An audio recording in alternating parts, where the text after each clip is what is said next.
Hi. Today I have Franky with me, and my heart is just so full and so warm because of all the things she's done in my life and with my daughter. I'm so excited to sit here with her and talk with her. And she's been going here for 8 years. Going on 9. Going on 9. Wow. And what would you say that Recovery Church has done for you? Oh my goodness, the list can be so long. I didn't think I had a life. They taught me that I'm important, I'm loved, I'm worth something. They supported me so much and gave me affirmation to where I didn't believe a lot in myself and had no confidence.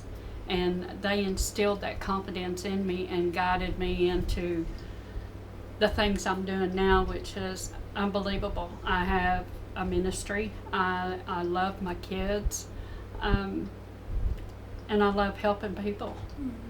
Yeah, I can feel the transformation. I didn't get to witness it, but I can feel it. And you're a really, really strong woman. And I remember my first day here, and I walked in, and just your presence is so strong and empowering, and it was lovely meeting you.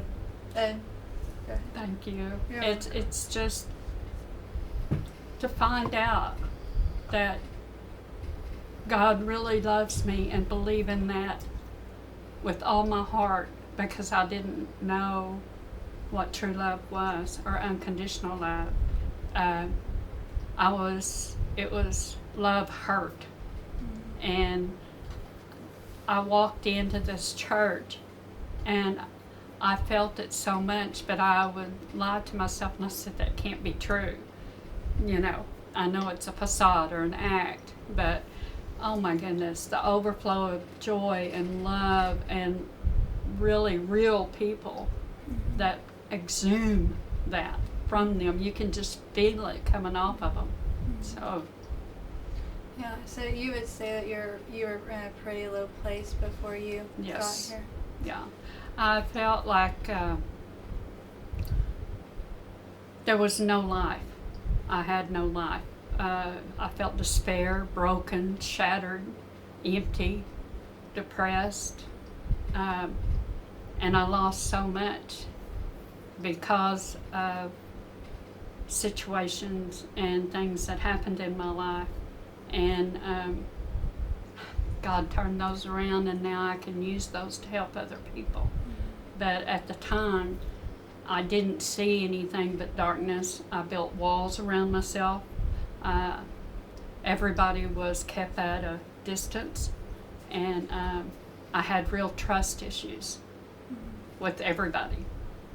How is your life now? How has the love transformed you? Oh my gosh.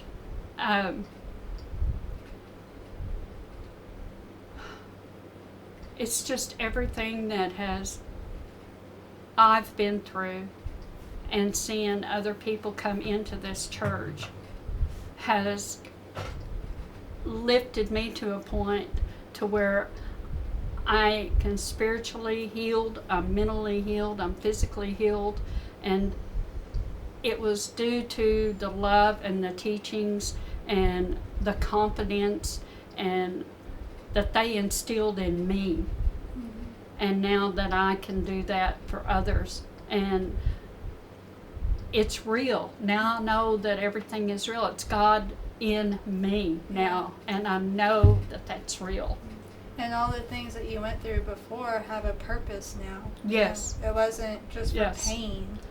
No. Yeah. But at the time that's all you focused on, because that's all you knew.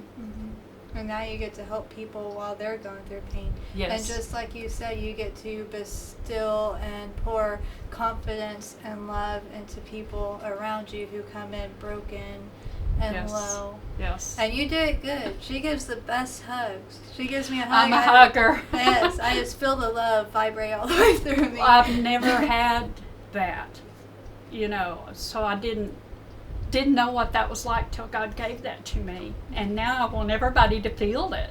And I want them to know this is what love feels like. This is what hope feels like. This is what help feels like. This is what just add something on the end of that, and that's what it feels like. It's all wrapped up in a hug, or it's wrapped up in a smile, or it's wrapped in a word. I think this is a good time to ask you, like, what would you say to somebody right now who might be in your shoes that you were in before? Don't give up. Please, please don't give up. There is someone here or around that has been where you're at.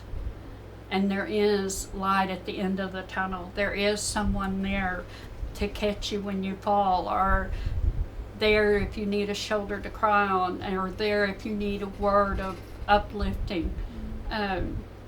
It's so important, especially now, because I know I had the opportunity to go in the prisons and the jail ministries, and to see shattered lives and to go in and give them hope, and to know that they have and can become what God wants them to be, and to know that inside them.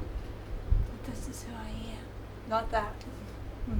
So were you working in the prisons before you started? I was working in the jails. In the jails before you started coming here? So God was already working in you to have the heart for those people. I loved it. The jails were, for me, it was an experience that I still talk about and use at times, because those people, some of them are not treated like humans. They're not treated with love or with respect. And, you know, I always showed them respect and love and told them, I said, the only difference between me and you is I never got caught. And to get down and to be not high-hand them and not put authority over them. I was always with them. Yes. And I think that's one of the big things too, is that if you're always treated, you know, like you're nothing, or like your opinions and thoughts don't matter, then you get in your head that you don't matter and that you're not anyone. So when somebody like you comes around and like shows people that, you know, that their thoughts matter, that they matter, what they feel matters, it tells them, it shows them like, hey, you know, I am worth something. I am somebody. Yes, we are. Yeah. Yes. That's really awesome. So you hit on it a little bit earlier about how Debbie and Dennis really influenced you by pouring confidence in you and stuff. Would you elaborate that? Yeah, where have you been the most influenced by them? They challenged me a lot, and through their teachings, it was always, I learned the affirmations that I didn't ever have instilled in me when I was younger, or even as a young adult. And they challenged me on a lot of things. They told me the truth, you know, even sometimes when it hurt. I needed it, because, and learn also to keep my focus on whatever it was that I needed to be doing, and not be doing a whole bunch of different things where I wasn't supposed to be, to follow my path, to follow my journey, and to stay on that path and not go off on somebody else's. Dennis and Debbie have been like brother and sister. I mean, we're so close and have been through so much that they have taught me more than anyone else could ever teach me.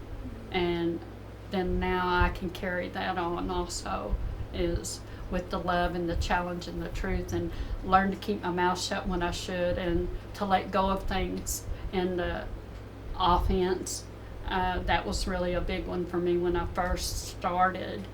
Before I really got into it, was because I was never affirmated. It was always, so I took offense to everything that someone said, even if it was a compliment. I was like, oh my Lord, you know, okay. So, but we've all grown together. We've learned, we've made mistakes. I've made many mistakes, but through those mistakes, we learn what we need to change, and then that is changed, and we take a different route and go. We're back where we need to be. Yeah, I really love you, and I love I your love story you too. I love this church. Yes. It's so full of love and it's so real. People need to understand when you walk, just give us a chance. Walk in and feel the absolute, honest to goodness, unconditional love. Yeah, that's that what is I was here. sitting here thinking and feeling while you were talking about that, because I've been hearing it brought up a lot through these interviews that we have a very family atmosphere. Yes, we and do. it's like what you said, we go to each other in love and affirmations, and we see each other for who we are on the inside, not what we've been told or Yes. what our actions say about us. Yes. And it's so important, even when, as new people are coming in, I'm not bashful. I mean, No, I'll go you're up not. to them as soon as they come, and I'll say, hey, I'm a hugger, and hug their neck. And you can just feel that they need something. They need a word, or they needed that hug, or whatever it is. And that's really important, that they feel like family as soon as they walk in, because we are all extended family.